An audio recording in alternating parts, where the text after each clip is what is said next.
Yes ટીવીમાં આપનું સ્વાગત છે। દર્દીના જીવન સાથે ખેલ ખેલનાર ડોક્ટરો પણ એક પ્રકારના આતંકવાદી જેવા જ ગણાય।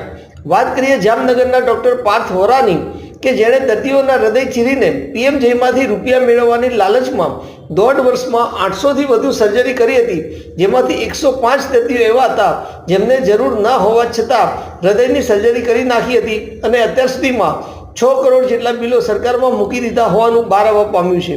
આ કાંડમાં જેસીસીઆઈ ઇન્સ્ટિટ્યૂટના પાર્થ વોરાની સાથે તેમના પરિવારના સભ્યો અને અમુક ડોક્ટરો પણ સામેલ છે, જેઓ કમિશન લઈ અને દર્દીઓ સપ્લાય કરતા હતા।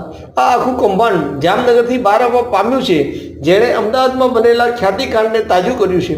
ડોક્ટર પાર્થ વોરા દ્વારા આ કૌભાંડ છેલ્લા 1.5 વર્ષથી ચાલતું હતું, છતાં આરોગ્ય વિભાગ કેમ ઊંઘતું રહ્યું તે એક પ્રશ્ન છે।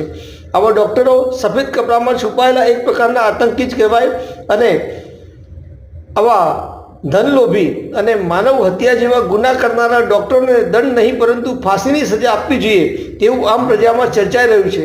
ગુજરાતમાં માનવ અધિકાર આયોગ પણ